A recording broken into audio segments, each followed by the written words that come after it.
Hello, sir, please join. Mm, mm.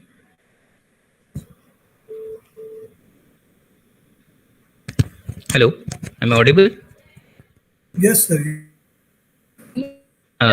Sir, can we start? Yes, sir. Uh,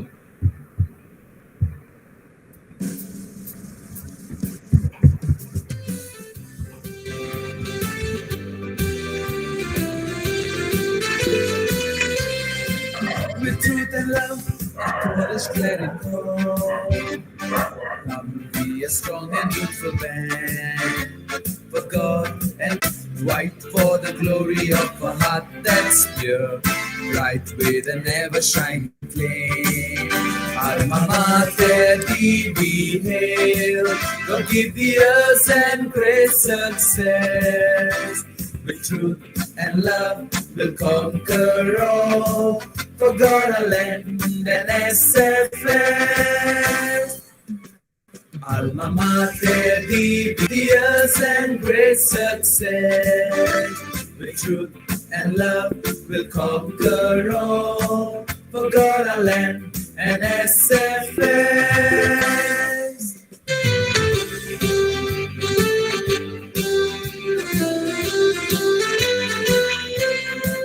With truth and love, let us united be to our glorious college name. High on the hill, a beacon light is shield, leading our children on to fame. March on to glory is a message bold, spread truth and love both far and wide. Loyal to the hands who reigns of guidance, teacher and pupil side by side. Alma Mater, be hail. God give the earth and great success. With truth and love will conquer all. For God, our land and SFS. Alma Mater, be hail. God give the earth and great success. With truth and love, we conquer all. For God, our land and SFS.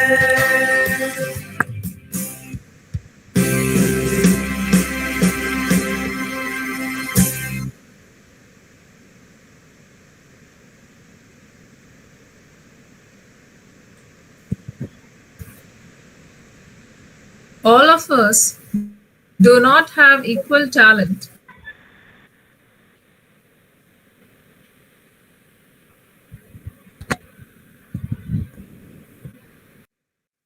The management and principal, Dr. Katie Thomas of St. Francis de Sales College, Nagpur, Maharashtra, and the entire organizing committee heartily welcome you all to the second day of the ongoing International Conference and Symposium on Indian and Global Opportunities in the Sciences and Humanities at Critical Discourse. The conference aims at focusing on the role of sciences and humanities in human development and their beneficial contributions to contemporary society. I feel extremely privileged to introduce our today's first resource person, Dr. Christopher Abhraham, CEO and head of SP Jain School of Global Management, Dubai, which is among the world's top 10 ranked Australian business schools. Dr. Abhraham holds in business administration, HRM, and law, and also holds a PhD in design thinking and innovation.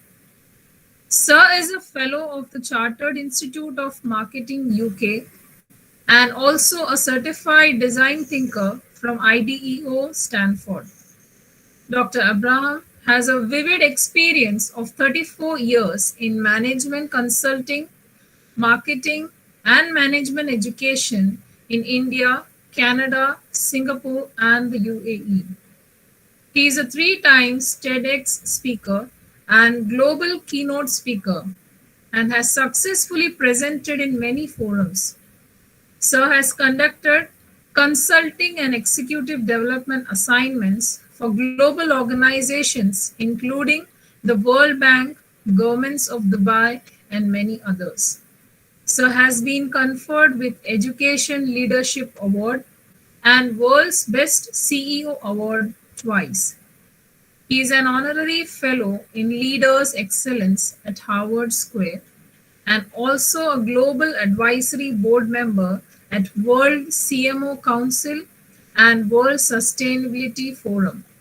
Sir is a strategy and innovation advisor at RTA, Government of India, and he is featured regularly on leading media, including Gulf News, Khaleej Times, CNBC, and many more. I am honored to invite such a diligent personality amidst us. I request Dr. Christopher Abhraham to deliver his presentation on the topic A Radical Relook at Humanities and Sciences in the Age of Artificial Intelligence. Over to you, sir. Thank you, ma'am. And I want to thank the management and principal for kindly inviting me to this very interesting conference. A very thought-provoking topic to start with. And while I start my introduction, let me also attempt to share my screen. Just give me a minute. And I hope you can. The question arises, is there a relevance for humanities and sciences in the age of AI?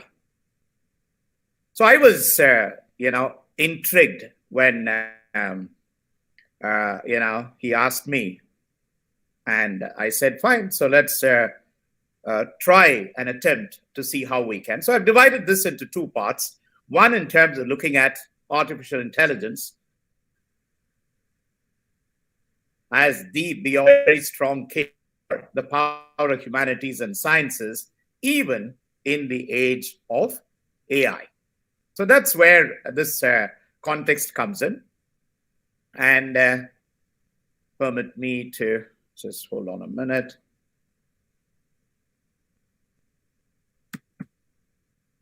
Why am I not able to move my screen? Just hold on. I seem to have. Let me I will again reshare. There seems to be a challenge. All right. Okay. So this is where we are. On one hand, we have humanity. On the other hand, the emergence of technology in all its varied forms. You take a particular industry and AI has impacted, from agriculture to automation to mobility to hospitality to healthcare and education. Every single industry has been disrupted by technology. Thanks to COVID, we are also seeing some very interesting opportunities emerging elsewhere. In this context, I'd like to share with you some interesting thoughts in terms of how, in this current context, we can still look at technology in its different forms. So on one hand, humanity at some point of time, and then what would become our future in the age of technology. Over the last few years, we have seen that Mars, or looking at the latest robotic arms as bionic arms in healthcare, we are seeing all shades and all permutations across industries. And when Google and Google Assistant becomes your personal assistant, the relevance of a personal assistant or autonomy. It started with robots in warehouses. Then we looked at autonomous machines. And now we are looking at autonomous cars. This is, by the way, Waymo's car. Waymo is a Google initiative. Google was one of the pioneers in automatic mobility, and it has its own challenges. Some of you may be aware, a few weeks back, an autonomous Waymo vehicle, for no reason at all, stood in the middle of a busy highway, and there were people honking behind, asking the autonomous vehicle to move forward. And as it's artificial intelligence, it didn't understand the honk. It just stood there and disrupted traffic for a good 15 to 20 minutes. Artificial intelligence to also diagnose human ailments. And here is probably a machine-enabled medical practitioner asking about the fear of artificial intelligence. So the question is, there has been a sudden spurt in the way things have evolved. First, it was gradual, and then it became exponential. And that's the big difference between the last century and this century. The last century, it was linear. The growth was linear. The developments were linear. The technological leaps were linear. But 21st century has seen an exponential rise in various technologies. Interestingly enough, these are not independent technologies. These could be combined with each other. So we call them combinatorial technologies. And combinatorial technologies mean that the outcome could be even more exciting and equally frightening. So it will become limitless while we look at computing almost everything. Data, everything. Network, everything. Which means the net result would be compute everything. Where will that lead humanity? Where will that leave humanity? And so the research suggests that humanity will change more in the next 20 years than in the previous 300 years. In other words, 3 centuries of growth would be lesser than the growth in the next 20 years. And that's humongous and scary as well. Here's some interesting... Sorry to interrupt you, sir. Your presentation is not visible. Presentation. Come again? Is it visible? Yes. Yes, sir, it is visible. No. Now if I put this, see, I'm not able to move the screen. That's why I go back to putting it on full screen. Was it visible before? See, now I am putting it on full screen. Is it visible now? You have to tell me. Yes, Is sir. it visible now? Yes, it's visible. Now? Yes. That's right. Okay. So here's a powerful insight when it comes to teaching our kids. Maybe we can get the others to mute. Thank you very much. Teaching our kids to merely download information, to up their hard drives for later retrieval, and to reproduce best practices will be detrimental. In other words, that should not be the way things should work. So then we look at some other options as to what should be there to look at it. Here's a small snapshot of the evolution of the current era. We started in the 1900s with tabulating systems era. IBM as one of the pioneers. DeepMind, as some of you would know, was the one system that was able to beat one of the most intelligent men on the planet called the Sedol, who was a South Korean AlphaGo player, and DeepMind was the machine that beat him on his own game. So cognitive systems, quantum systems, and cloud computing, these are the new. May I request everyone to mute? Thank you. Thank you very much. Right. Okay. So, is it time that we put intelligence into human beings, or do we put it into more machines? Question for thought, question to ponder. Machine learning is a science of giving computers the ability to learn. And this is exactly what happened in the case of the DeepMind beating AlphaGo. It actually learned as the game progressed, which is a new phenomena. And that is kind of exciting and scary at the same time. And it finds insights without explicitly programming the machines on what to do. Because conventional machine learning is different, where you program the machine. But here, in quantum computing and in DeepMind's case, we are finding that the machine is able to learn on its own as it progresses. So machines that are no longer programmed but trained. This is the actual snapshot of the Lee Sedol AlphaGo match, which unfortunately the human intelligence lost to AlphaGo, a machine created by, of course, human scientists at DeepMind. DeepMind, by the way, is now owned by Google, but prior to that, it was a standalone, independent British research organization. I wanted to look at this picture very carefully because it gives a lot of insights on where we are at the moment. Intelligence as an assistant. We call them intelligent assistants. That's the first level of artificial intelligence.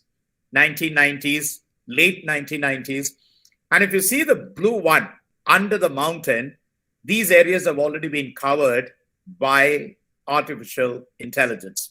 From programming to speech recognition to social media to arithmetic to financial services to mapping to language translation to programmatic advertising to intelligent assistants, cloud computing, Jeopardy, where a machine beats human beings, poker, where machines beat human beings, Go, which is the AlphaGo, machines beat human beings, and of course, chess. So between 1997, 2018, that's what's happened. In debate, but this is kind of growing by leaps and bounds exponentially. So there is a challenge of artificial narrow intelligence becoming artificial general intelligence. Artificial general intelligence, for those of us who may be new to this area, is where computers become as intelligent and as smart as human beings. And I'm kind of wary of that kind of a development, then what happens to human beings, right? So that's an interesting question to ponder. So with all this happening in the sphere of artificial intelligence, data is the new oil and artificial intelligence is the new electricity that's going to power the technologies of today and tomorrow. So coming to a deeply rooted human insight, ethics, knowing the difference between what you have a right or the power to do and what is the right thing to do. So that's important. Ethics is knowing the difference between what you have a right to do and what is the right thing to do. As of now, artificial intelligence enabled machines have not been programmed on this, and thank God for it. Human beings are able to discern between what is right and wrong. And so this is a gray area for artificial intelligence, and when it has to make decision choices, it definitely has challenges. So that's where the democratization of intelligence, of wisdom, rather, would be very critical when we look at this concept of ethical challenges. And ironically, technology has no ethics. It doesn't have any ethics. It just does what it is supposed to do based on a set of rules, based on a set of algorithms. It doesn't know what is right or wrong. Take an autonomous vehicle, for example. It knows it's programmed not to hit a human being. But let's say there are 2 or 3 human beings coming at the same time in different directions. Does it avoid one to hit the other? Does it stop? Those are things to be considered, right? So technology as of now has no ethics. So what will it mean to be human once technology affords us infinite possibilities? And to me, the words infinite possibilities is scary, because if it's infinite, it means we can't count the kind of possibilities that machines can do for us. So what do we do? Where is our role? What is our future? Would be very critical questions to ponder and thoughts to really reflect upon. Would the future of learning and education be like this, where you sit under a pod comfortably with a headgear connected and it's downloading a PhD, installing a Korean language, learning Kung Fu as a martial art, learning guitar, and downloading history? Will the future of learning become this? If so, I would think it would be very mundane and boring. Yes, it might save time, but the excitement and joy of learning is lost in these kind of technology-driven interfaces. So, will these technologies finally help us to transcend our human limitations? Or should we answer that ethical value-based question? Is it meaningful and wise to still remain human, at the same time also embrace technology for what it's worth? I'm throwing these questions for you to ponder to you to explore and see what should be the right direction we should take. And I think one of the key insights here is that we need more why sayers. We have gotten rid of the naysayers, the people who say no to everything, but we also need more why sayers, people who can question the status quo, question why we want to do what we want to do. And I think that would probably bring in the purpose in terms of why we do what we do. So in other words, teachers, students, mostly the academic fraternity should have more people who can say why, who can question why. In fact, thankfully, there are some very concerted efforts towards digital ethics and AI for humanity, AI on humanitarian, compassionate grounds. So I think there are some very proven conversations going across the world, and we need more of that because these are the why sayers. Should we have a global digital ethics council that looks at how we can do it? Because societies are driven by their technologies, but defined by their humanity. And I think this is an important distinction that yes, we can allow technology to drive us, but we need to be defined by who we are as human beings. And interestingly, can I request for the mute, please? Thank you. Technology is exponential, but humans are not. We grow linear.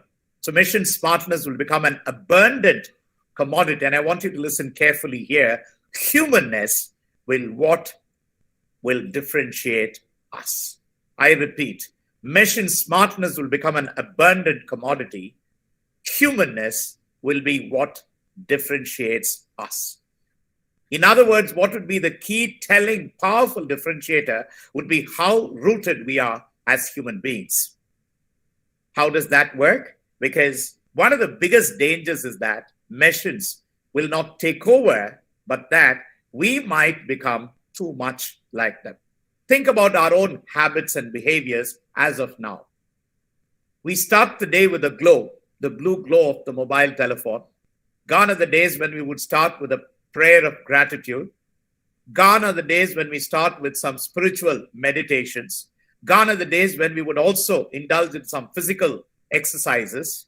And now we indulge on a blue screen. And by the way, looking into the blue screen for longer hours is detrimental to your brain health, your mental health, and of course, your physical health. That's the research. So that's where we are. We have allowed the machines and technology to take over.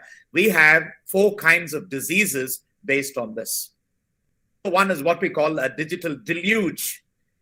We have too much of technology that is overwhelming us. The second one is digital distraction. Every 3 seconds, every 30 seconds, every 3 minutes, we want to look into our mobile phone to see what's the latest WhatsApp message, to see what's the email that's popping up, or to check out on a Facebook update. That is dangerous. Digital deluge coupled with digital distraction. The third one is digital dementia. And digital dementia means that we are getting more and more obsessed, and that is causing mental havoc to our emotions, feelings, and thoughts. And the last one is digital obsession. Even if you want to calculate 2 plus 2, and if you want to know a basic thing, we immediately Google it. We have allowed our critical thinking faculties to take rest. We have allowed our problem-solving skills to completely take rest. And that is a dangerous proposition.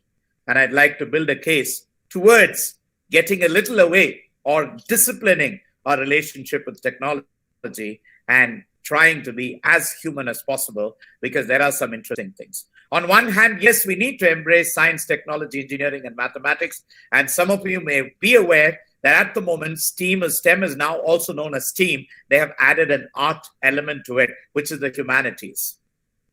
I would like you to concentrate on the one on the left, which is humanity, ethics, creativity, and imagination. While balancing science, technology, engineering, and mathematics, it will make a world of good for us to focus equally on humanity, ethics, creativity, and imagination. Completely anathema to artificial intelligence, things which make us genuinely and virtually human. So mission smartness is not equal to human intelligence. Human intelligence, among other things, includes emotional intelligence, social intelligence, intellectual intelligence, kinesthetic intelligence, cultural intelligence, global intelligence. So importantly, we need to focus on these human intelligences rather than getting obsessed and being overwhelmed with machine intelligence. Yes, we need them to complement human decision making, but we don't allow it to overwhelm and overtake us.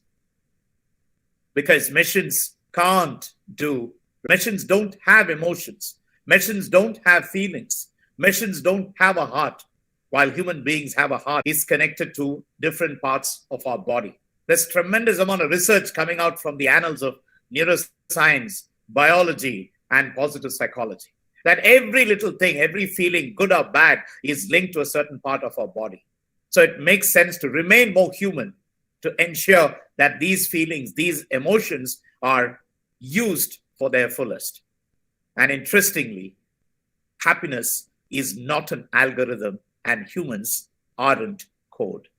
In other words, the ultimate pursuit of humanity is not to become a slave to technology, but to pursue genuine happiness is about an attitude of gratitude. Genuine happiness is a mind of compassion. Genuine happiness is loving humanity, loving everybody, as the scriptures would like us to say, including loving our enemies. Genuine happiness would be about the power of forgiveness. Genuine happiness would be about the attitude of embracing humanity and understanding the planet as not a profit-making machine, but as a planet where people live in plenty and with purpose. And that, I think, is a critical distinction between the code of a machine intelligence and the happiness of a human being. Find meaning and purpose in everything that we do, an accomplishment not for personal achievement, but for the larger good and greater good of humanity. So, if we do this, we would avoid the morass of being dumped as useless machines or useless humans when machines take over, which I don't think any wise, intelligent human being would like to allow. So the end of routine is coming, which means by the end of routine tasks does not mean the end of human work. That's an important distinction. End of routine tasks means automated, mundane, monotonous jobs can be done by robots, but intelligent, wise jobs will still continue to be the domain of human beings. Look at this set of factors, from emotions to creativity, to imagination, to ethics, empathy, consciousness, values, mystery, and awe, compassion and love, intuition and instincts. Because anything that cannot be digitized or automated, and all of these as of now can't, will become even more valuable. And this is where the case for humanities and sciences becomes all the more relevant. And I believe, being a positive psychologist myself and a researcher in that space, the future is definitely better than we think, but with an important rider. We just need to make sure we design that future wisely, not intelligently, but wisely, because wisdom, I believe, is a God-given gift. We must start to educate for a radically different world and for a perfectly new economic logic which embraces people, which embraces the planet, and also includes prosperity, not just for a small percentage of people, but for every single human being on this beautiful planet that God Almighty gave us. So, with all the fascinating stuff happening on the technology side, from regenerative medicine, ubiquitous computing, synthetic biology, cognitive computing, artificial intelligence, nanotechnology, intelligence augmentation, robotics, brain sciences, and genetic engineering, let's not forget human morals, human values, human ethics, and humanity in general. We must invest as much in humanity as we do in technology, which is where the question of embracing technology but not becoming it becomes imperative and becomes the mantra for survival and thriving. So, what is humanities? What is liberal arts education? Areas of learning that cultivate general intellectual ability rather than just technical or professional skills. The word liberal comes from the Latin liberalis, meaning a suitable for a free man as opposed to a slave. Very powerful definition from American Heritage in 2011. Number of options from English to history to political science to psychology to religious studies to communication. And these courses teach us critical thinking and transferable skills that could apply to many careers. Again, associates, bachelors in education, nursing, fine arts, musical performance, engineering, the sciences. These teach us a particular skill or a set of professions. Is there a way? I mean, this is again food for thought for all of us academics here. There should be an interesting way where we blend technology, sciences, and humanities. No longer should they be siloed as departments. I would like to see, fine arts combined with engineering, science combined with, let's say, history, and so on and so forth. And that should be an interesting combination, because what is the purpose of a liberal arts education? It is about a well-rounded student, which means broadly informed, able to consider, evaluate, and respond to information, opinions, able to articulate one's own thoughts and opinions, powered by critical thinking. In other words, empowered to act in your own best interest. Very profound statement made a couple of centuries back by Thomas Jefferson, one of the founders of the American system. If a nation expects to be ignorant and free in a state of civilization, it expects what never was and never will be. So you can't be ignorant and free. You need to be intelligent and free. I would even say you need to be wise and free. So societal purpose and educated citizenry is a democratic value, and educated, informed citizens can meaningfully contribute to their own governance. So what is the value of liberal arts education? 5 areas: critical thinking, problem solving, written communication, oral communication, and applied knowledge. And this is what employers ask for. These are the critical skills that a good liberal arts humanities-based education can provide. Not forgetting ethical judgment, intercultural skills, and of course, continuous lifelong learning. So the question is, what are you learning? Are you learning something specific? What I would like to bring here is a very important perspective in terms of the awesome brain that we all have given by God Almighty. The brain has 2 parts to it, a right brain and a left brain. Again, ironically, we put one side to rest most of our lifetime. If you're an analytical person, you'd say, I'm not a creative type, and you would put your right brain to rest. If you're a creative person, good in arts and creative and intuitive stuff, you'd say, I'm not an analytical numbers person, and you'd put the left brain to rest. Please remember, we have an awesome God-given brain that has a left and a right side. And the 21st century, with AI and human wisdom, actually belongs to what we call whole brain thinkers. The good news is that all of us can train ourselves through the science of neuroplasticity, to actually become whole brain thinkers. And that's a critical skill that we need for survival and thriving in the uncertain 21st century. So from speaking, writing, analytical skills, interpersonal skills, problem solving, adaptability, and a broad base of knowledge, we need to ensure that we can transfer these skills. May I request a mute, please? Thank you. I'm finishing in the next 5 minutes. All rated more important than computer skills. Please remember, employers can teach you how to use their technical systems. That's the technical part. The algorithms, the artificial intelligence, the technology. Employees will not teach our students to think, communicate, or collaborate, which are critical life skills and employment skills in the current era also. Keep that in mind. And the 4th one, making the most of your liberal arts and humanities education. The most successful students have a flexible, that's the combination of the left and right brain, and curious mind. Students must realize They have many jobs over the course of their lifetime and must prepare for that reality. I want to share a very important insight here, a very practical insight. Let's say one of you is doing a course in these humanities. Maybe it's economics, maybe it's social sciences, maybe it's something in the traditional humanities area or the traditional sciences. You don't need to fret and fume or worry about it. What's going to be my future in the age of robotics?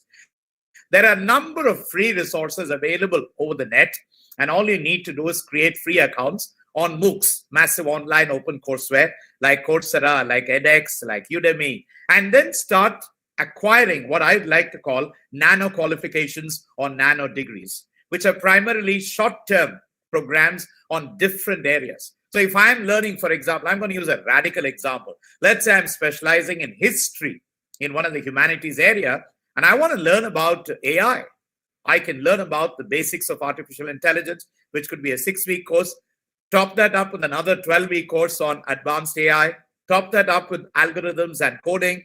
There's nothing to stop me. And then the future of histories or historians or museum curators can be a combination of artificial intelligence. And so what I'd like to encourage people who are already in humanities, it's not lost. All you need to do is re-equip yourself with your knowledge in humanities and sciences, along with the latest technologies, which are all available, absolutely free of cost. As I said, Coursera, edX, Udemy, to name a few. There's a whole world of MOOCs, massive online open courseware, which can help us to acquire transferable skills and competencies, which are extremely vital in today's labor market.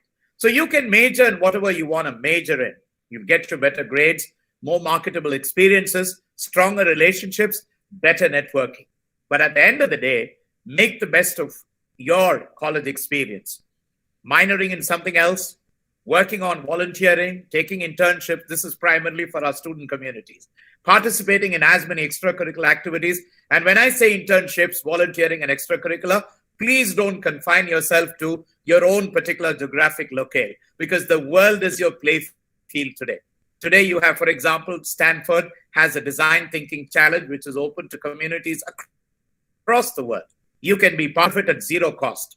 There's a company called Innocentive in the US, which throws open challenges to professors and consultants and researchers across the world. You can be part of it at zero cost and try to grapple with world-changing problems and also earn in the process. So there are a number of opportunities available for everybody. Pursue leadership, travel abroad, start exploring the infinite possibilities available to each one of us. So the bottom line is that humanities, liberal arts education, it doesn't matter, a good investment if you know how to make the most of it. Adaptability and understanding how to learn are always valuable assets. And finally, reduce the fear, but keep the caution. We must start to educate for a radically different world and for a new economic logic that embraces all people, embraces the entire planet, which means environmental and ecologically conscious, and of course, ensure prosperity for all. People, planet, and prosperity. That should be the mantra. And one last thing before I close, learning is a continuous process for all of us. Whether you're the head of a department, whether you're a CEO of a company, whether you're a student, all of us need to have this fundamental mantra into our lifeblood. Learn, unlearn, and relearn throughout your lifetime. I want to leave you with a few resources, which those of you inclined towards reading, it would be well worth the effort to do it. One of the books is by Ashish Jaiswal, an award-winning professor from Oxford University, an Indian, of course. Remarkable stuff in terms of how, number one, our brains and our thinking can be fluid when we bring in different kinds of multidisciplinary, multifunctional insights and inputs.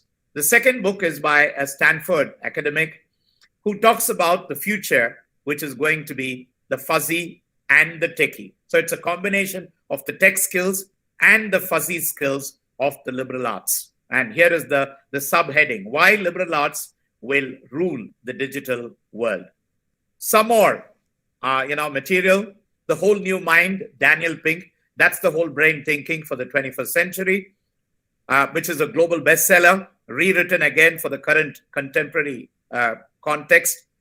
From NUS, National University of Singapore, Professors Crystal Lim Lange and Dr. Gregor have written a remarkable book on Deep Human, the New York bestseller by David Epstein, award-winning journalist, about range. And range is not a only strong research-based scientific case for generalists, people who can do multidisciplinary aspects and then combine the different elements to provide thought-provoking solutions to global problems. So I leave you with this. The future, I believe, will be humanity on top of technology. Thank you very much once again, and congratulations to the organizers for organizing such a global conference, and wish you the very best. God bless you. Thank you very much.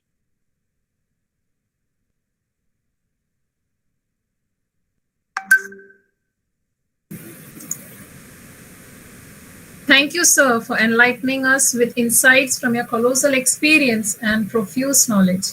You rightly said that data is the new oil and AI is the new electricity. And you effectively pointed at the dominance of human intelligence over machine smartness and the importance of transferable skills. You very well explained about the various scopes of liberal art education and its blend with technology. So it was indeed an exceptional presentation, sir, and we feel fortunate to listen to your eruditions and enrich ourselves in many ways. Thank you, sir. My pleasure. Thank you very much for your opportunity. If the participants have any queries related to the topic, the platform is open. You can clear your doubts with our resource person.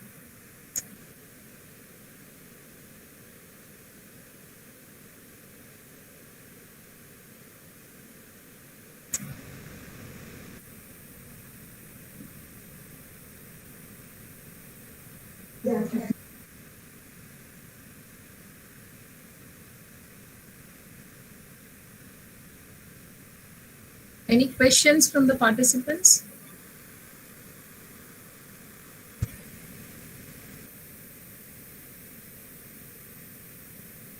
I think you were very clear with your explanation, sir.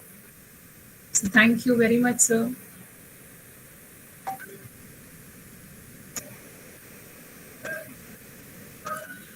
So moving ahead with today's event, we have with us yet another scholarly speaker, Dr. Charles Ogutu. Dr. Ogutu is a postgraduate in business administration, holds a doctoral degree in homeland security and specialization in business continuity from Walden University. Sir is an expert in designing, developing, and implementing a robust business continuity plan in line with GPG, that is Good Practice Guidelines, and ISO standards. Dr. Charles is the CEO, Global Strategic Business Intelligence, participated at the US Embassy Bomb Blast Rescue Mission, Nairobi, Kenya, in the year 1998, and his organization was instrumental in saving many lives at the scene, and which in turn won commendation from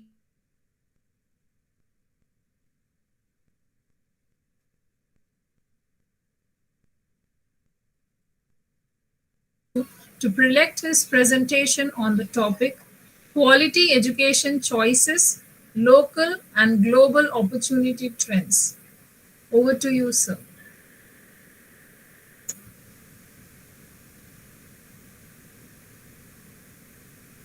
Sir, please unmute yourself.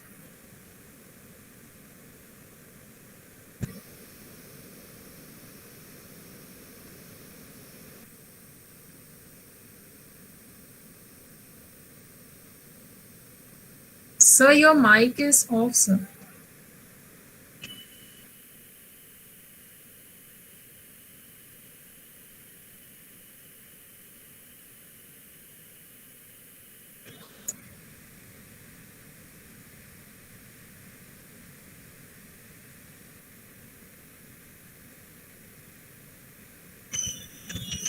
Not yet, sir.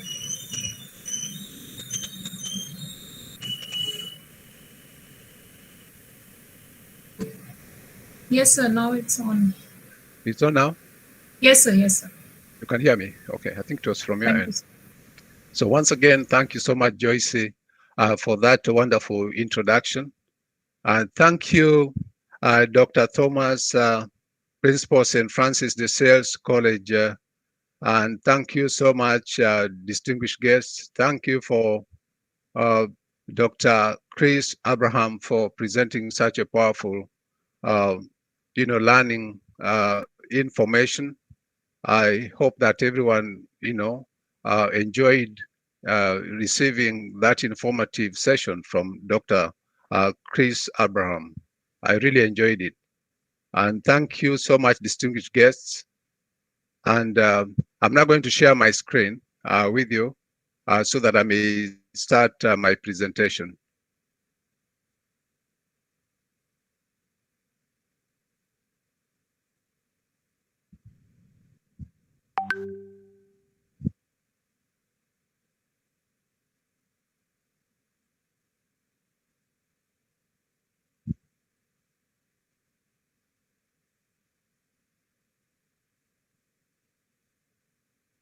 Can you see my screen? Yes, sir. Thank you so much. Once again, my topic today in the Indian and global opportunities, the sciences and humanities, a critical discourse is entitled Quality Education Choices, Local and Global Opportunity Trends. And as I start my presentation, I will be discussing the interdisciplinary study and the ability to secure a steady career for students. The focus is on graduation, first job or transition, promotions, when things fall apart, industry choices, college and university options. And it is important to discuss those particular points to know exactly what they have to do with the preparation, because we know there is value in humanities and science disciplines. When two organizations happens when, for example, a company is being bought or is merging and coming into one institution.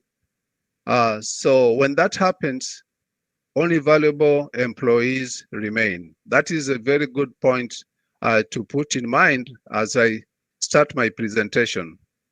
And for students, honing core leadership skills to position them during and after career changing events, regardless of the outcome, is very, very important. And interdisciplinary study may present the ability to secure a steady career, broadening the learning experience using knowledge acquired from one discipline to another, which improves the student's skill set, purpose, and the learning to connect to real world context, because there's value in humanities and science disciplines.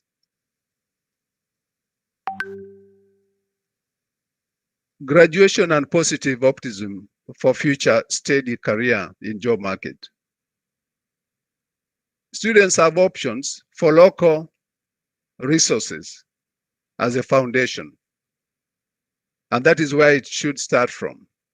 Of course, considering things like cost factors and access to quality education.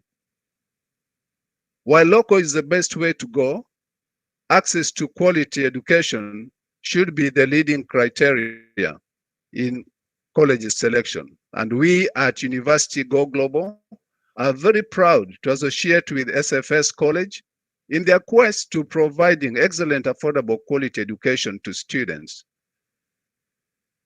Led by Professor Thomas, Dr. Thomas, we value this friendship and we value this association, because together we can build, because there is value in humanities and sciences. So you go through the college, your curriculums, having a hope for the future, and you are looking forward to that day when you'll have your first job interview and subsequent job interviews. There are nice factors you need to know. Critical skills, critical thinking skills, analysis skills, and communication skills are key to your success in the future. So combining and synthesizing concepts and ideas from different disciplines is important part of the interdisciplinary study, and all the above skills are important. And the next slide gives us an example of how critical thinking skills can be put to a greater use, because there is value in humanities and sciences. Critical thinking skills. Critical thinking skills and application. We've had situations from each and every part of the world where we've had the pandemic. We are looking at COVID. COVID has impacted nearly each and every country.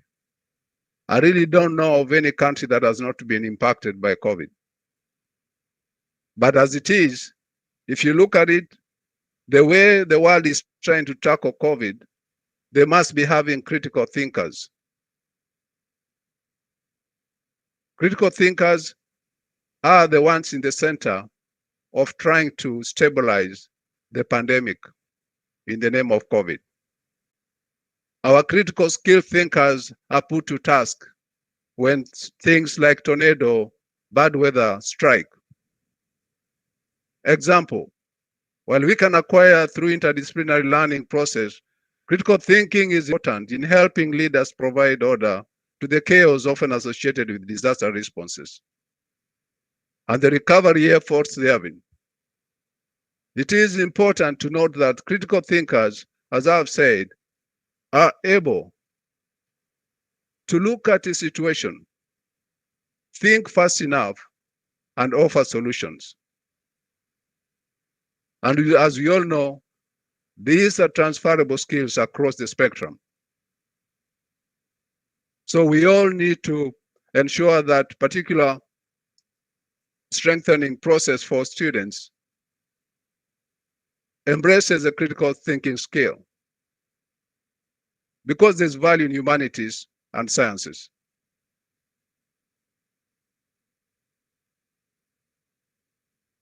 Globally and locally, things could fall apart, but you can avoid this with forward thinking and forward planning. We know that retrenchments, once you join your job market, and one day you may be faced with a situation whereby your company or organization is trying to retrench, reduce the size, or the company is merging with another, or the company is downsizing, or is facing closure. In the first case, retrenchment is special qualities above the others. So positioning yourself to have these extra transferable skills are pretty important. Downsizing, as I've said, is when the company is looking at cutting costs. This happens in the industry. You will note that companies go into a hiring spree. When the interest rates go down, they go into a hiring spree. But when the interests go up, they lay down. There's a downsizing moment,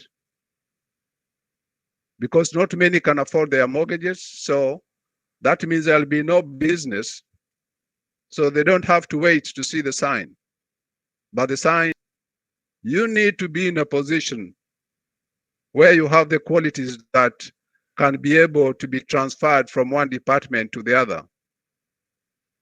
And therefore, it is very important that for you for free on abilities, knowledge.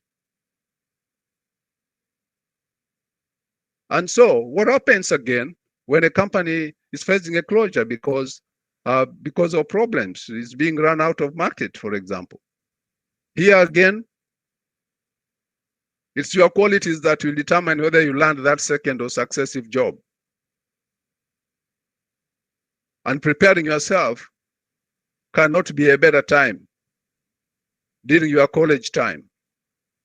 because the future comes really fast before you know it. And one thing you need to know is that there's value in humanities and sciences. So get prepared.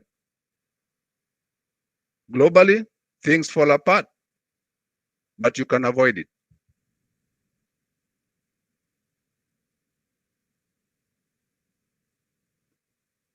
And then there comes time for promotion, for example. You've done so well, you have the right skills, and you're on the rise.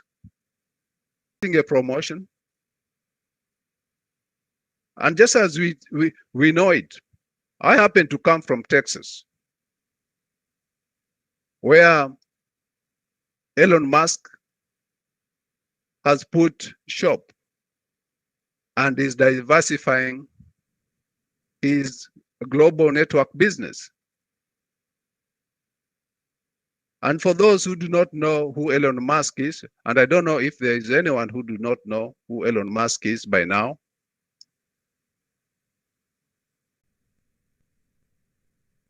so despite being an outside child in terms of, but having very inventive mind, as he has already illustrated, by finding, when he found out that he was doing very well, he started off the PayPal company, and from there he made the funds that he was able to transfer, to be where he is now, as one of the leaders in the space through his SpaceX company. He was not created, he created himself. And as students, it is very important to know that you don't find success on a silver plate. You gotta plan, you're gonna work hard for it. But you have to have a vision too. Where do you want to be in the future? Just saying, I'm in school, I'm in college, I'm looking forward to finishing, it doesn't happen like that. So how did Elon Musk become a leader in the first place? He wasn't born a natural leader. He had to learn leadership skills through trial and error. But he learned lessons down the way. Having gone to his university, Wharton in Pennsylvania, where he got a degree in economics. Look at that, a degree in economics, but look at what Elon Musk is doing at this time. That can demonstrate the trends of what we can do. You do not say, oh, I want to be a scientist, period. No, you need to know there is value in humanities and sciences. Elon Musk has demonstrated this pretty much so. Apart from being a transformational leader, he's got very strong ideals. He talks about traveling to the moon and beyond. You can't help but feel inspired. Are you going to inspire yourself so you can inspire others? Be like a Musk. Start from there. Because there's value in humanities and sciences. Forward thinking, strategies towards successful education and career path. So as I've said, have a dream. Make daily efforts toward learning, acquiring knowledge that projects you towards that commitment. And in the process, pause a moment, have some celebratory moments as you achieve those milestones toward your dream. For every milestone, have some celebratory moments. That will keep you going. Don't think local, think global. Successfully build supportive network you can.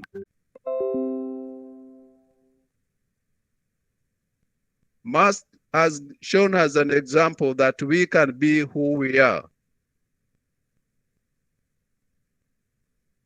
He always and continually encourages people to strive for the better. He believes in personal transformation and hard work. His emphasis on honest feedback helps reveal where he and others need to improve. So accept that. And as I look back, I look at the challenges that I've gone through in life. I remember the moments when I wanted to be a mask. And I remember those profound moments in my life. I look at the characteristics of mask and I still feel motivated in terms of what and who we need to be. Once again, thank you so much, Dr. Thomas, St. Francis de Sales College, distinguished guests, other participants, for allowing me to present today. I yield back my time. Thank you, Joyce. Thank you, sir. Thank you for such an insightful rumination and remarkable presentation. You rightly explained about the application of critical thinking skills and how it can give mission, administrator, and management guru. He is a Senate member of RTM Nagpur University and Vice Chairman at IEEE Nagpur subsection. Dr. Nanoti holds a doctoral degree in physics from Nagpur University and his area of specialization is in material science. Sir has a prolific experience of 29 years in teaching, research, and administration. He has published around 140 research papers and has guided 12 students for their doctoral research. Sir has received many prestigious awards like Most Promising Engineering College Teacher Award in 2005, Bharat Jyoti Award in 2012 for excellence in education and research, and a National Award for Outstanding Academic Leader in the year 2019. Sir has visited about 15 different countries for academic purposes and is currently heading 3 international projects on social entrepreneurship, green economy, and fake news. Dr. Nanoti holds memberships of several professional bodies and has delivered more than 1,000 guest lectures on a variety of topics for faculty as well as students. We are indeed very glad to have such a zestful persona with us. I now invite Dr. Vivek Nanoti to share his insights on Internationalization of Education, NEP perspective. Over to you, sir.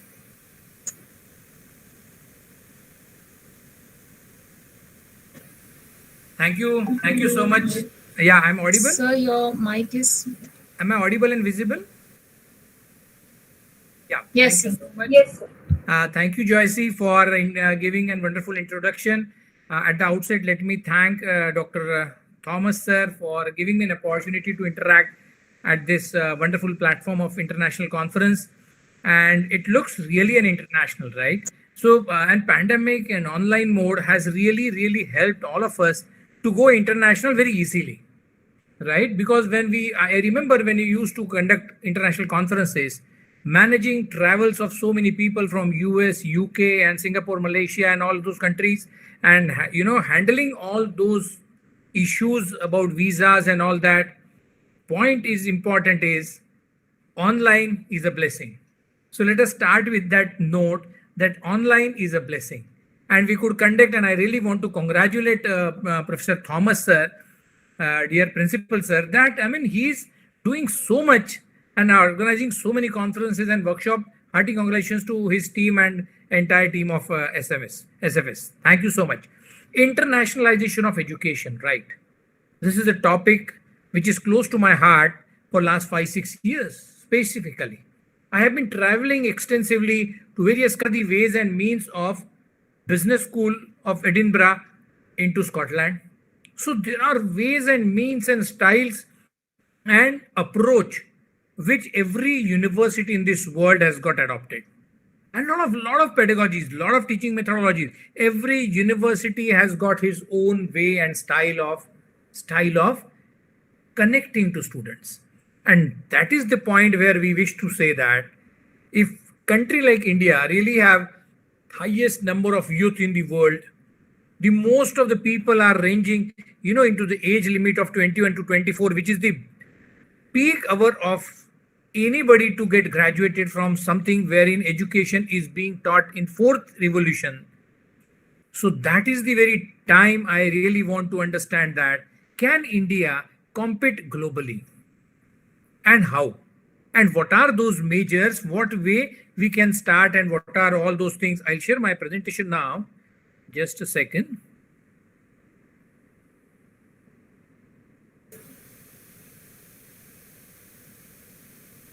Is it visible now? Yes, sir. Yeah, it's visible. Thank you so much. And the point which I want to put across today is internationalization of education, NEP perspective. National Education Policy has been recently launched. I mean, should not say recently. We have just celebrated one complete year of National Education Policy 2020. So internationalization of education means what? Education needs a quantum jump. It's been 34 years. Indian education has not taken up very serious and rigid and revamping steps, wherein it was way back in 1984 when the education policy was defined, redefined, and elaborated. And then still those few of the points I still remember, which were, part of that 1984 document are still not implemented. So now anything and everything are into, I am into this teaching profession for last 30 years. I completed this month only 30 years into teaching profession with various portfolios, with various positions. And every time I have felt that I need something more.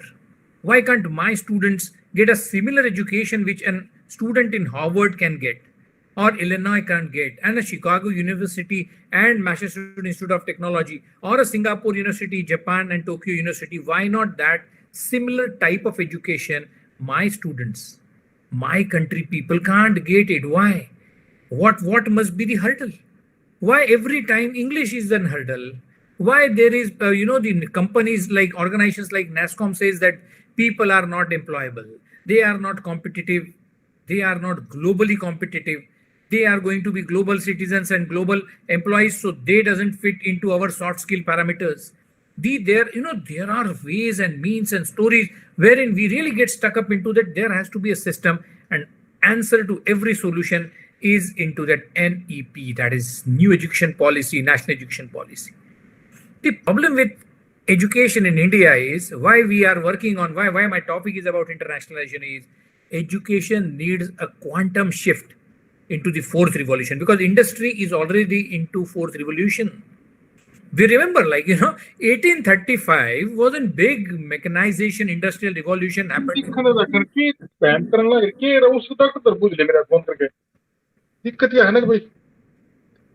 Fine. Anyways, I could not understand anything, so fine. So education 1.0.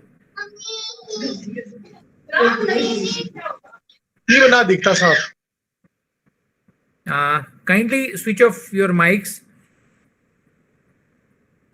Education first generation was, when I was a kid in schools, it was only lectures and memorization. It was 100% teacher centric. Teacher has to teach, teacher have taught, teacher has done evaluation, teacher has awarded marks to student. Entire education was, if I have not understood, teacher would have asked me, ratta marlo, learn by heart, repeat, read it 10 times, and you can reproduce into the evaluation, into the exams, and you can do so and so and this and that. And was into first revolution. That way, when East India Company was established, and Indian Lord Macaulay was sent to country like India and was asked to create, and babus and clerks, thousands of clerks to create, and so hence English education. That was the era when the system of lectures and memorization. Teacher will teach, student may understand, may not understand, but they have to memorize. If somebody has got a good memory, he can learn by heart very easily. He can stand first class first into the board exams. and can become an engineer, doctor, whatever dream he's pursuing to. Then came internet-enabled learning. That was second generation. Even today, when I talk to teachers, I'm a NAC assessor and I go for various committees onto the various educational institute in the country. And I ask, what are the new things you have into your college? And they tell me, we have internet-enabled learning. Let me tell you, folks, it is second generation of education. 2 generations back, 30 years back, we were talking about internet-enabled learning and teaching, internet-enabled education. That was second generation. So we can't imagine and we can't think about that we are into latest trends by using internet, by using digital content, by using internet into our classrooms, into our laboratories. Sorry, that has been second generation of education. Third, in 1980, India got the perspective of knowledge. Then Prime Minister Rajiv Gandhi got especially Mr. Sam Pitroda from Chicago, and then Sam Pitroda became an international, he became a knowledge commission chairman, and he chaired this commission for a few years, and we still call him as a father of telecommunication and information technology in the country. And he brought in the concept of knowledge society, knowledge worker, knowledge-based learning, knowledge-based knowledge industry, knowledge workers. Knowledge. Mere information is not enough. Mere bookish knowledge is not enough. Mere, telling something and reproducing into exams and getting scores is not enough. You need to gain knowledge. Was again third revolution of education. These revolutions, these generation of education 1, 2, 3, 4 are almost matching to the revolution of industry 1.1, 1.0, 2.0, 3.0 and 4.0. So industry 4.0, now we are into fourth revolution of industry, and hence education cannot be Indian education and American education and European education or English education of UK. No, it's a global village. And my dear teachers, I really feel very, very excited that take a help of this NEP document. I mean, hats off to Dr. Kasturi Rangan sir, the ex-ISRO chairperson. What a document. Any and every question comes to your mind has a solution into it. Can you believe? And I'll request all teachers who are listening to, who are attending, just write down something in chat so that we can make it interactive. And I would be loving to talking on it. I'll just say hello. Let us use this chat for interaction. We'll be talking for another 20 minutes only, but I really want to learn from you. Please keep writing into this, and I would love to answer and reply and learn from you all. I see, there are 87 participants. So what is education 1.2? Lectures and memorization. Sorry, that was so bad. And then what was second was internet-enabled learning. Still in India, 10 to 20% institutions, computer lab. Please write down if you agree. Just write down agree or disagree. Internet is not available, and that was the second generation revolution of education. If we have not still satisfying the basic condition of having an internet connection into our all classrooms and laboratories and all learning areas, I'll tell you, recently I did a course on creativity and critical thinking in Technische University Berlin, physically traveling there. And physically when I traveled there, I was surprised. I did a course there. As in formal education, I did doctorate way back in 1994 when there was not Google, when there was some teachers. I find that they believe in lecturization. They deliver lectures. They will bombard one-sidedness. One-sided lecture is given 1 hour. The entire bucket down. And my job is over. Taking their focus from degrees, from IITs and MITs and any international university to the skills which students have. And they are ready to employ college dropouts even if they are satisfying the requirement and necessities of that company profile. So education producing knowledge, hats off to Sam Pitroda sir. He brought in all that thing. Everything happened. We talked about knowledge, but even that is not enough. Even knowledge-based education is not enough today, because are we teaching students to become innovator? Are we planning our teaching methodologies? Are we planning our content? See, content is available in abundance.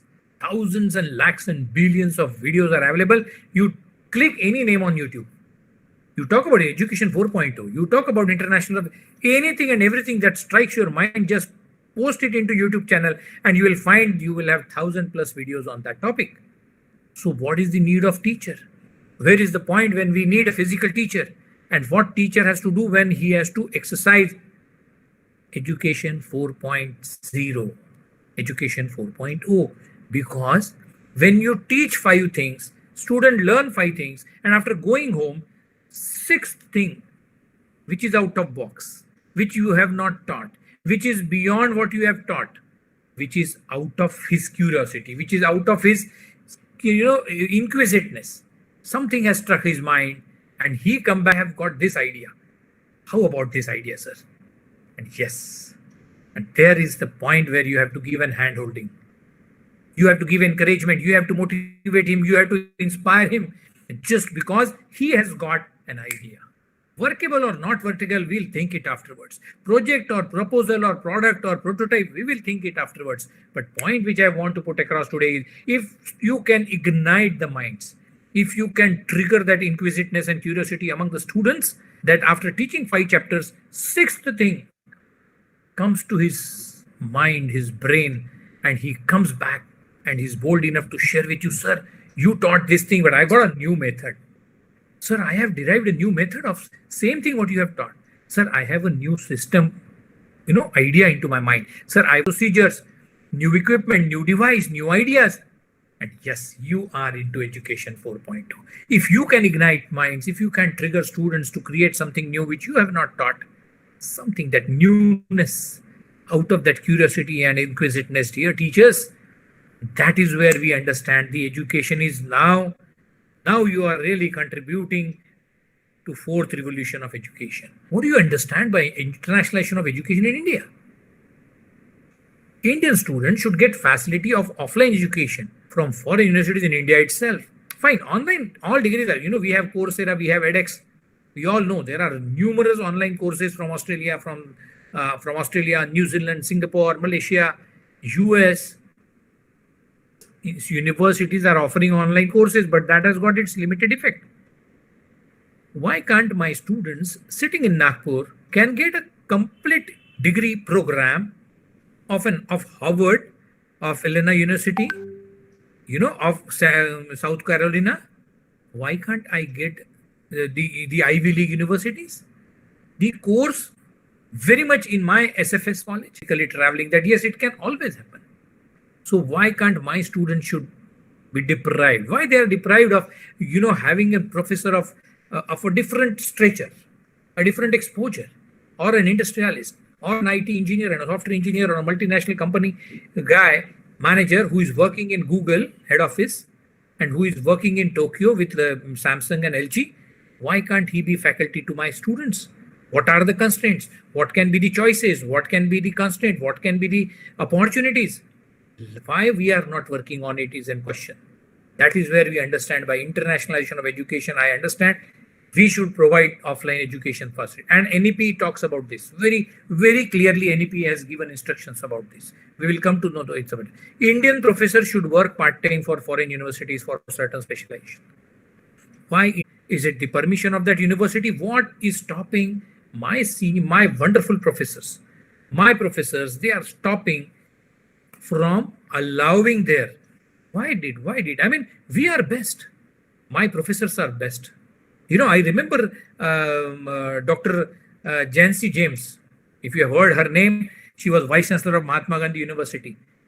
First Lady Vice Chancellor. Amazing addresses she has delivered. She says best in India will always be the best in the world when it comes to education. What a quote.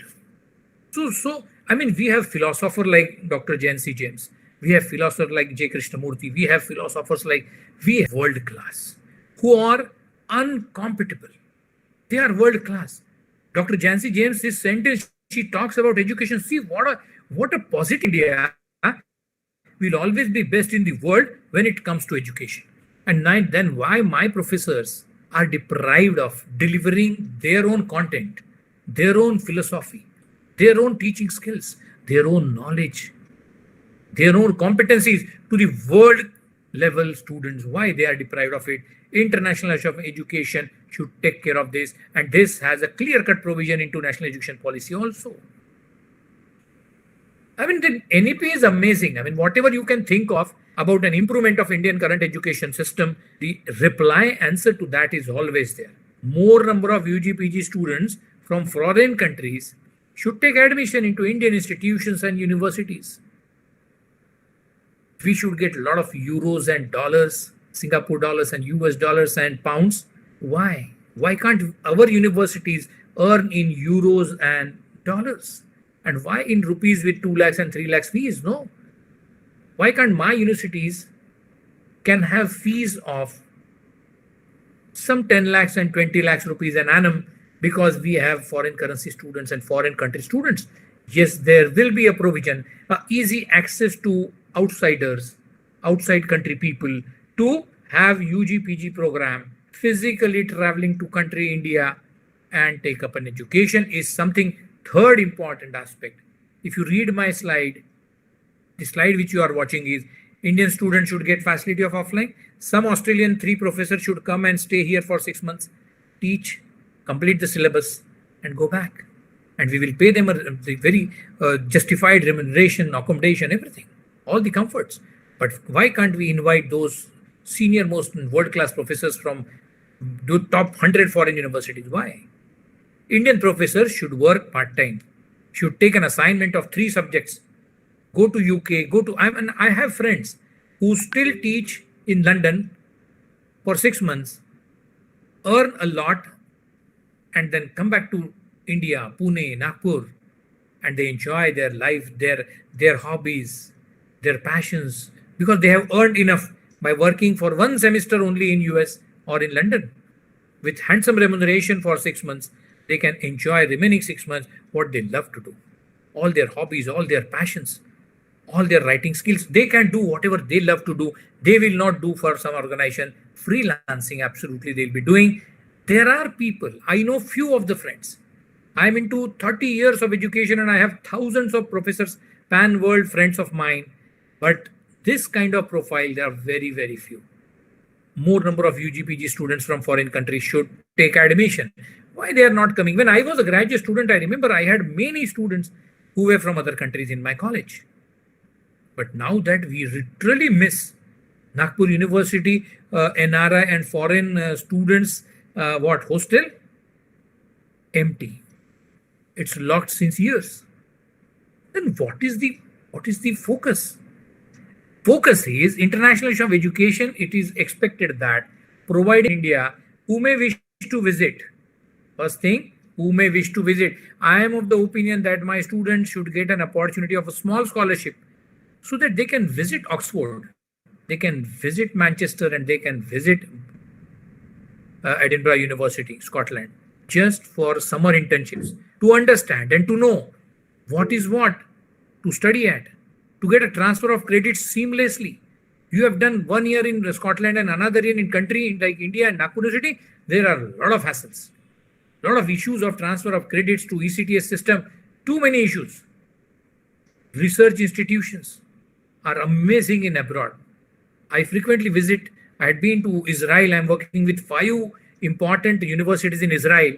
I keep traveling Israel into 5 important cities and amazing universities. IDC Herzliya, Talhai, Tel Aviv, Sakhnin, Haifa, Jaffa. These are the cities which house the amazing institutions. Israel, I go very frequently and I'm working with 5 institutes because they are amazing in 3 important aspects. Israelis, Jewish people, yesterday only we had a lot of virtual celebrations of their new year. But Israel are great at defense. Israelis are amazing at entrepreneurship and social entrepreneurship specifically. And Israelis are amazing in agrotech. If you really want to go get along for social entrepreneurship or agrotech or defense technology, Israelis and country, universities, you can collaborate with. I planned for a social entrepreneurship workshop, so I traveled to Israel and I did courses of 3 days, 6 days, 8 days, and I could do so much. I could learn so much from them. They have exclusive PG program. They understand the importance of collaborations. Most of the buildings, the wonderful higher-end laboratories are funded by US universities to attain the global quality standards.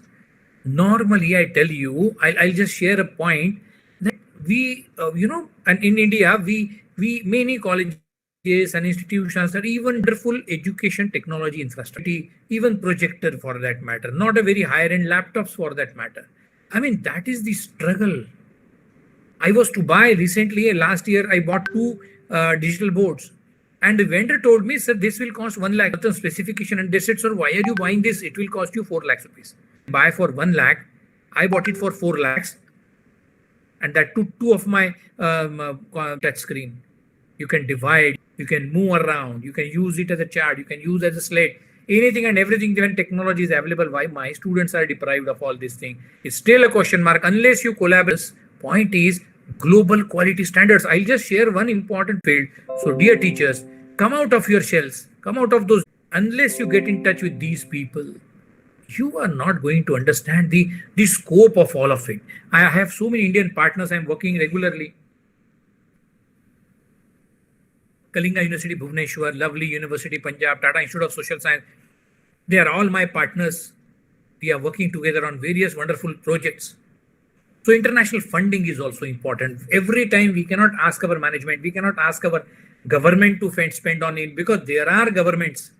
There are many country governments who have exclusive grants. Because any good research or study needs a lot of funds for education tools, modern infrastructure, equipment, chemicals, higher-end testing, development of product and prototype, traveling to other countries. The very first issue would be, if I have to travel to US, if I want to stay in New York for 7-8 days, it's a matter of 3 lakhs rupees for me in India. And getting a fund for 3 lakhs is an issue. So the very point where I have to collaborate, I have to travel. Fortunately, I'm a globetrotter. I travel a lot. I love traveling. I love networking. I love collaborating, and I could do so much. So dear teachers, any good research and study, you need international funding. You cannot ask for 5 lakh and 10 lakh UGC and AICT grant. Of course, you can have that.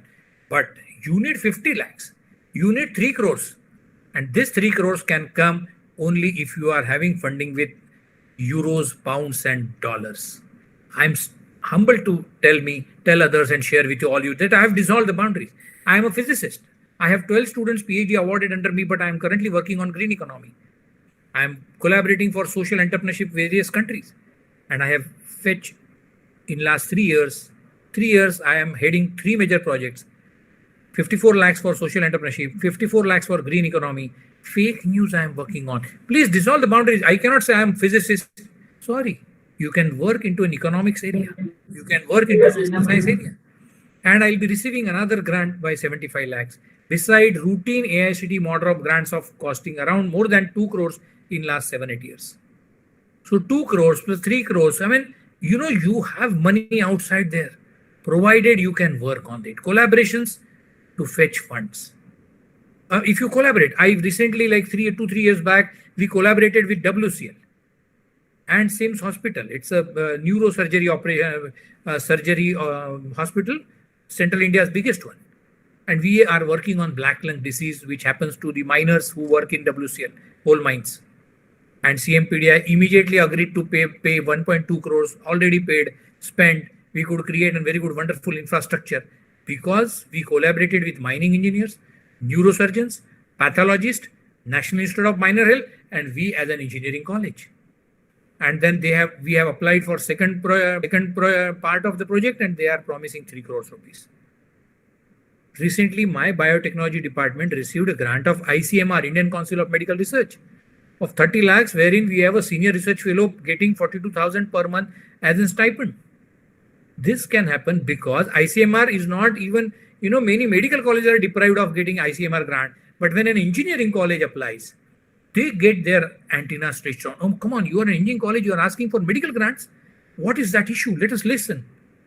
And if you can present well, if you have point, if you have project, they will fund you like anything. European Union, yes, huge funding. Erasmus Plus is a huge funding. For this year, I tell you, for 2021, they have planned to shut down 26.2 billion euros for what? For giving opportunities to over 4 million participants to study, train, gain experience, and volunteers abroad. 21-27, they are working on digital transitions, green transitions, social inclusions. I mean, you have to have a very recent topic. You cannot say, I am a physicist, I had done my doctorate 25 years back, so I want to do into magnetic material. Sorry, things are changing. You need to adopt. You need to be adaptable. So Erasmus, European Union is flooded with the grants. Indo-US project, if you can scan on internet, United States, India, Science and Technology under DST project, huge grants for available for innovation and entrepreneurship. See, the point is, unless your project is very latest, it is extremely useful for society. It should not be a purely academic project. India-Israel collaborations are under DST. Please go and scan them and find out where you can fit. And you can study and you can post and you can collaborate. Fine. You are a physicist, but you need a chemistry guy. You need a minor. So you have that people to collaborate and shake hands with people. Collaborations will fit all that. For this, we need a lot of motivated, energized, and capable faculty. Through this workshop, through these conferences, through these, guest lectures, through these collaborations, international conferences, we want to motivate and energize our faculty to understand that this days are change. Education has reached into fourth revolution. Education should generate innovator. Education need a lot of grants, and a lot of grants are available outside. Teacher education is must. A lot of teachers are still deprived of latest things. I'm happy to share that 10 years back, we developed a module on advanced pedagogy, and we could train 10,000 engineering college teachers in pan world, mostly in India, few in foreign countries. 10,000 teachers we trained for advanced pedagogy. We tried with my mentor, Dr. J.P. Modak, research methodology came up, and 60 plus workshops we did in India and abroad, and 15,000 engineering college teachers were trained only for research methodology. So for NEP as a base, we need to train our teachers for collaborations, for networking, for internationalization of things. And I tell you, it would give an amazing, amazing thing. I have some friends who have like 25 crores of grant and 30 crores of grant and private institutions. So why can't we? If they can, why can't we? So dear teachers, with this, let us collaborate, let us network, let us understand and accept and appreciate each other's expertise. During lockdown, I'm a super traveler and I'm fond of new networking and collaborations. And then pandemic happened and I was like, I'm stuck up. But God's grace, blessing in disguise, I could deliver. I think today's is my 299th or 300th. I think I'll have to count. I think I have delivered 299 or 300, I guess. I could reach 40,000 participants from 26 different countries into last 15 months. It could only was possible because it was online. Dear teachers, always find positive aspect in it. Always try to collaborate. I took use of social media and it was amazing. I have 20,000 followers on LinkedIn. Pandemic started, I had 3,000. And after 15 months, I have 20,000 plus followers on LinkedIn, which is paying me back like anything. I'm getting network with almost professors from most of the countries. So dear teachers, collaborate, network, internationalize, commit yourself to grow. No one can stop. Thank you so much, the organizing team of this wonderful conference, for giving me an opportunity to work. Please get connected to me on vivekmnanoti@gmail.com. I'm available on 9822233286, my WhatsApp number. I'm a complete social media person. Catch me also on YouTube, Instagram, LinkedIn, Facebook, Twitter, wherever. Thank you once again. Thank you so much. Over to coordinator, and I'm open for questions if you have. Thank you so much. Thank you, Dr. Nanoti, for such with your presentation as well.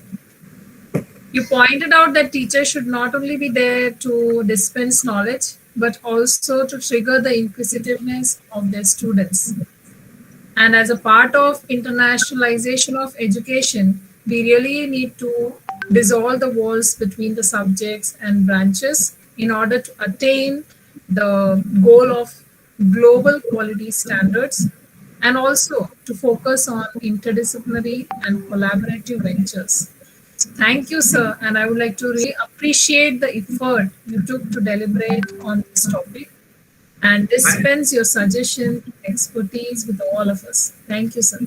Thank you so much. And I'm reading all the messages and I'm very happy. I'm literally thankful. I'm overwhelmed with the kind of Binu Singh, Mervin, Sonam Kara, Ruben Kar, and Zulfia and Sugam. Thank you so much, all of you, for appreciating my session.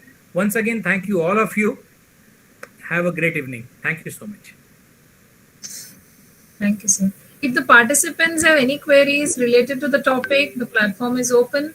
You can put forth your questions to our resource person.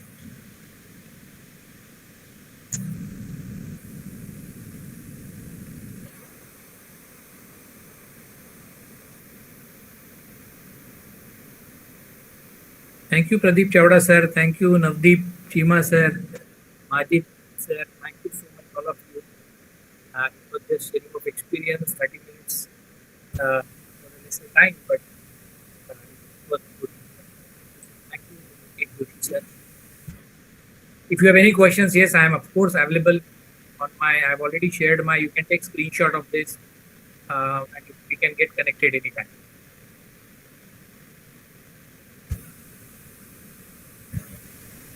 Joycey, I think. Thank you, Joycey, for wonderful anchoring also. Thank you. Thank you, sir. Thank you. So as there are no questions, we'll move ahead.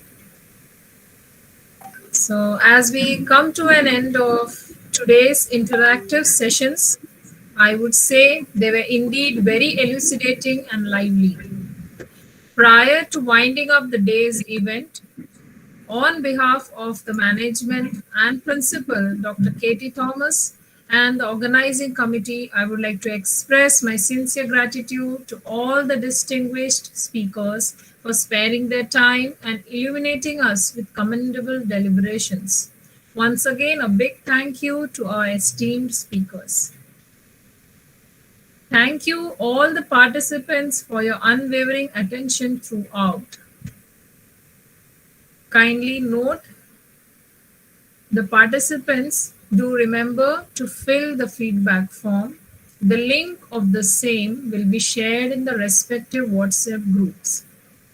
We will meet again tomorrow at 6 p.m. IST with yet another set of interactive and lively sessions.